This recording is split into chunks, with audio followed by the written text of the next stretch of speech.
What is good everyone, I am BA, back once again with another reaction in the Tales from the Crypt series. This one is episode 12 of season 2 and it is called Fitting Punishment.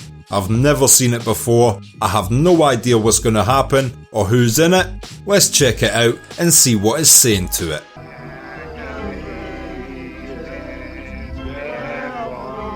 Moses Gunn. I don't know who that is, but I do know that's a fucking badass name. Oh, Mr. Thorntonberry, I don't know how I can ever thank you. So I wonder if this guy's showing up to the funeral of one of his relatives or something. Gods have descended upon us and brought us such loveliness and kin. Clyde, stop messing with that damn organ. Damn, what a dick. I'm Bobby, your nephew. Oh, wow. Your sister Ruby's kid. Well, you can tell that no good sister. She's dead, Uncle Ezra. Oh, really? How? He seems so fucking happy his sister's dead. Head on, huh? Messy, I bet. That's good for business. Charge a pretty penny to make their loved ones look presentable.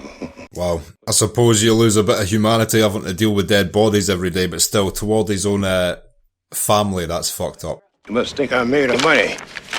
Last thing I need is another mouth to feed. But Uncle Ezra, I won't be a problem. I promise. So he's not even going to let his own nephew into his home when he's his only living relative? You do look strong. There might be something I can do with you. Wow, so he's just going to put him to work.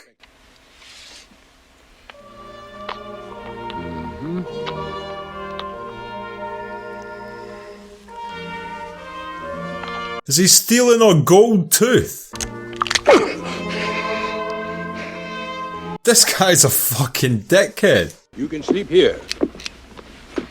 Here? That's right, boy. A fucking mortuary table. This is a fucking weird guy he's been forced to live with, man. This is where the action is.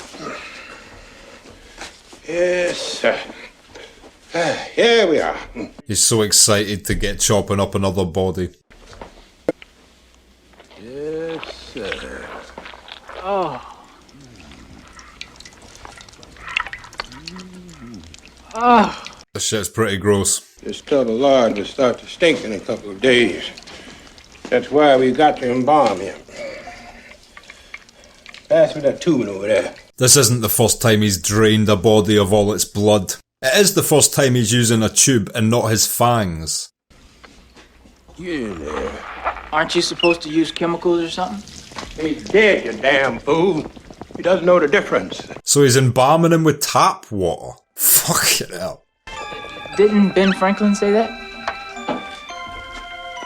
Don't you contradict me, boy! Well, that's what happens if you ask questions, you get slapped in the fucking funeral home. That dead body's lucky it didn't ask a question. What? Slap? What's all this Chinese writing on the box? Made in Taiwan, you dummy. Half the price of U.S. made. They're 6 inches shorter, you know. This guy's just pinching a penny at every place he can. I can use the coffins for most folks. Nobody knows the difference. And I charge full price. So he's getting half-price coffins that are 6 inches shorter than the average ones in America.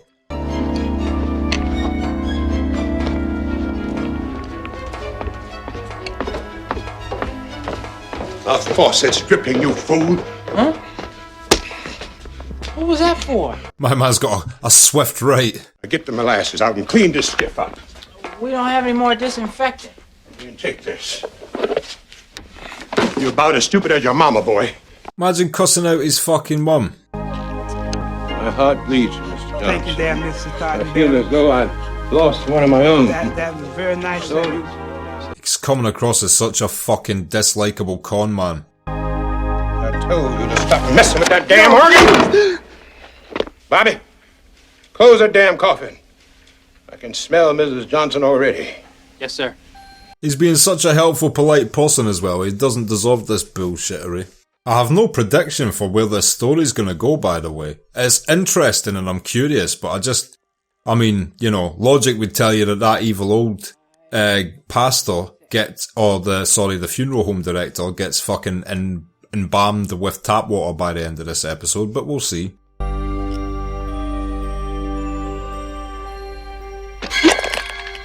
Oh shit. Wonder if that person was still alive, or that's like a side effect from the treatment they give the bodies, or whatever the fuck that was. This casket is made of pine. That's right. Highest quality of pine from the forest of Maine. But I specifically asked for oak. Oh, he's not happy with these Taiwanese imported caskets. You stupid half-wit. You ordered oak, not pine. Now you're gonna have to be punished. Oh shit. Really? Now, Uncle, A slap please, ain't put gonna your- cut it this time. Fucking hell. Get up, I said! We got work to do! It's hardly punishing someone, just massacring them with a crowbar. I mean, there's tough love, and then there's attempted murder. Suffered a severe spinal injury, Mr. Thorntonberry. He'll never walk again. He's just fucking paralysed him. What an absolute dick, man. If I've told him once, I told him 1,000 times. No running inside. He's a spirited boy, you know, an athlete. Yeah, that's the end of his love for basketball. No, in fact, they do have sport for wheelchair basketball. I think it's called Murder Ball, or the documentary I watched about it was called Murder Ball. It's a good documentary, that. I think it's called Murder Ball. Check it out. I say wheelchair basketball. That probably sounds so offensive. I don't know what you would call it. It's a para sport? Paraplegic sport? I don't know. Am I making it sound worse? Am I digging a grave? Well, it is Tales from the Crypt. When in Rome. Where are my Air Jordans? I sold. You sold them? Got a pretty good price for them, too. How could you sell my shoes? Don't you raise your voice at me, boy. Fucking sold these shoes. You don't need your legs anymore. They don't need warmth. I ought to call the sheriff. That's what I'm gonna do. The sheriff's, huh? And where are you gonna go next? The state hospital, that's where. I wouldn't even threaten that guy with the police. He'll just fucking kill you, bro. Out of most of the bad guys they've set up in this show, I really want to see this kid fuck that guy up, man. I can't believe the brutality of this prick. Not only is he an absolute con man to the general public who've just lost loved ones, but also just crippled this dude. Then sold these fucking shoes after making him sleep on a mortuary slab for the night. His level's a piece of shittery go. I just fucking hope this guy dies so badly.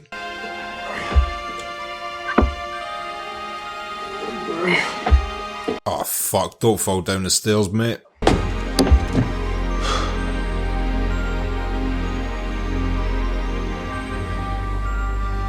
Fuck, that's a long staircase.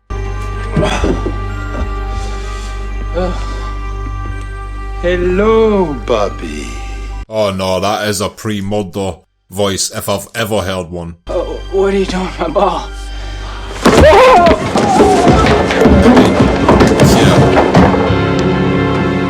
Also, I thought you played basketball. Why didn't you catch it?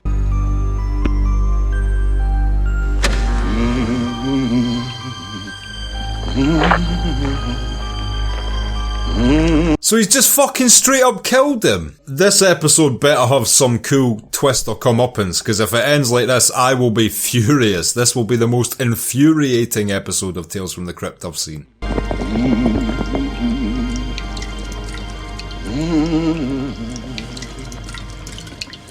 Also, fuck working in a funeral home, man. Having some blood drain sink on your tile floor of your fucking basement, at work and at home.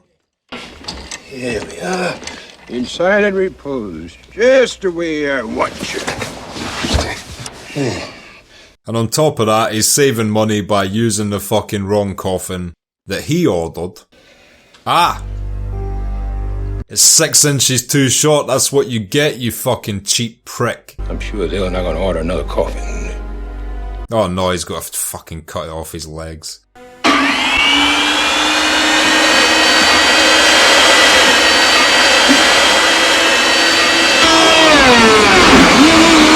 Fucking hell, this episode is grim. I've never wanted a show to have a supernatural element more than this one. That can't be how this ends, with just him being orphaned, then getting fucking crippled, his shoes stolen, then killed.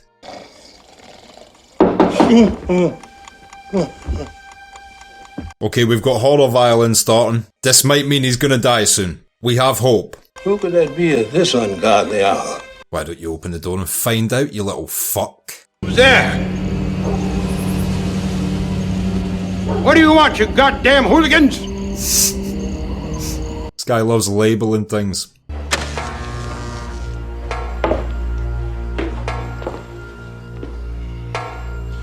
Now who the hell left this on? Penny pinching with the water drips. Oh, don't tease us by letting him go in there then come back out alive.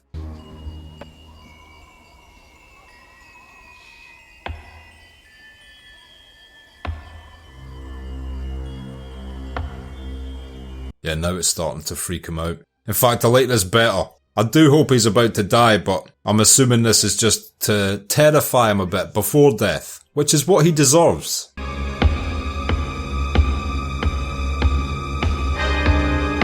Nice. Please fucking tell me the nephew has zombied back.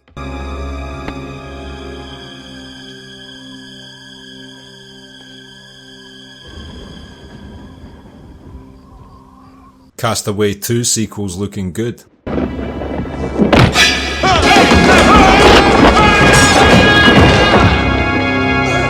Fucking take that, you dick. I can't bend my legs. Yes. I've never celebrated someone being crippled before, but yes. Nice. Zombie feet. Now that is a new one on me. Oh my God.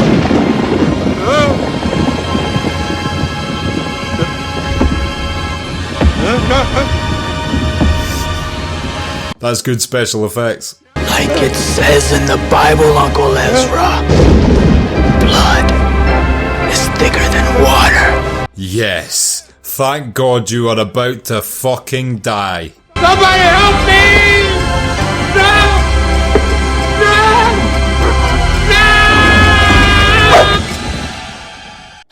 That was satisfying. I need a cigarette after that. Okay, so that was episode 12 of season 2 of Tales from the Crypt. Fitting punishment. And I will be back in just a minute with my thoughts on that. So, episode 12 of season 2 of Tales from the Crypt. What did I think of that? Well, I loved the story first of all. The setup was great. I don't want to get too much into my religious beliefs. I'll keep them to myself. All I will say is, I do not have a religion. But even if you are religious, you must admit that there are certain churches and certain pastors who are out there trying to exploit the people by taking money from them and not being about what they claim to be about. I like the fact that this episode focused on someone like that and showed the con mannery that some of these people employ on the general public. It was such a unique setup as well, because that in and of itself could have been the theme of the episode, but they introduced the fact that he had an orphaned nephew. He was the only living relative, so he had to take legal custody of him. And then straight away, what does he do? Starts being a horrible prick to the nephew. I mean, like I said during the episode, man, there's been a lot of bad people in Tales from the Crypt, but fucking hell, that guy's got to be the worst, surely. I mean, maybe I'm missing something really obvious and you lot will be like, what about that guy? But to me, the sympathetic nature of the fact the nephew had just been orphaned, and then not only that, he gets told to go sleep on a fucking medical slab, and then he has to drain blood from bodies and be around dead bodies and witness his uncle pulling a fucking gold tooth out of someone's mouth. Then he gets battered with a fucking crowbar, crippling him. Then he gets his shoes stolen. No more basketball for him. And then he gets the basketball, which represents his lost ability to do the thing he loved, slung at his fucking face, so he tumbles down a flight of steps and dies. Like I said during the episode, I have never wanted something supernatural to happen more than at the end of this episode, because there was really no indication there was any sort of supernaturalness in this episode. It was very frank, there was no hinting towards Walking Dead at any point. We did see that one body flinch on the table, but that was never revisited, and it could have just been a side effect of it being recently deceased or something like that. It definitely didn't reanimate. I knew they couldn't leave it on just that absolute asshole getting away with what he did. So yeah, when the zombie shoes showed up, I was very happy. Even though there was no setup for it, I have never been happier to see random fucking zombie at the end of the episode show up. Which Tales from the Crypt loves doing, by the way. They love just breaking out a zombie in the final act. Why not? Let's bring in a zombie. It gives the makeup department something to do, and the effects are always cool. When a guy was walking down the cellar steps with his legless body, that was a good effect. So happy that guy got his fucking comeuppance, man. Which brings me to the acting. Obviously the acting was great because everybody did their jobs perfectly. I would say it was like almost less over the top than usual, still a little over the top, but the most important part was you were meant to feel sympathetic towards the nephew, which I truly did, and you were meant to despise the uncle, which I truly did. So both of those actors did a great job, and also a funeral home is just a great place for a setting for horror as well. I wouldn't say it's a classic setting, there hasn't been enough for it to be that. Considering what it is, you would think there would be more, but there is a few which take place in there. I forget the full title of the film, but I watched one a few years ago called The Autopsy Of, and it was whatever the person's name is. Yeah, that was quite a good horror, which took place entirely in our mortuary. It's a great setting for it, especially if you want to deal with like reanimation and people coming back, because obviously it is a place full of dead bodies. So when things come back, there'll be a lot of things right around you.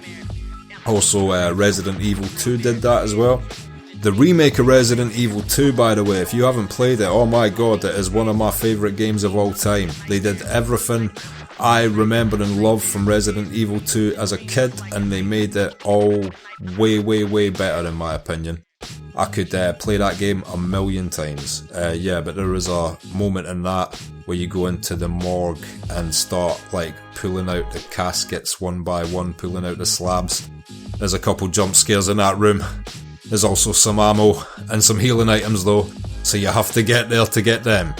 I forget what's there. Anyway, big fucking diatribe about the mortuary setting there. Everything was excellent in this episode. I never thought I'd be saying this, but the sound design was excellent. I just want to take a moment to appreciate a return to normality on the sound design after last episode having the most fucking batshit sound mixing I've ever seen. I would say, all in all, I thought this episode was great. I was entertained throughout, and I finished it satisfied seeing that piece of shit get his comeuppance. Another great entry into season 2. And thankfully, after I thought last episode was probably a low note, maybe in the entire run thus far, this episode is just another great one, which reminds me how great this show is and how solid season 2 is as a whole. So, that has been my thoughts on this episode. If you have liked this video, click like. Subscribe to the channel if you would like to see more videos like this or to be notified when they're coming out in future. If there's anything you want to talk about from anything we've just seen, or anything you want to see me watch in the future, leave a comment down below.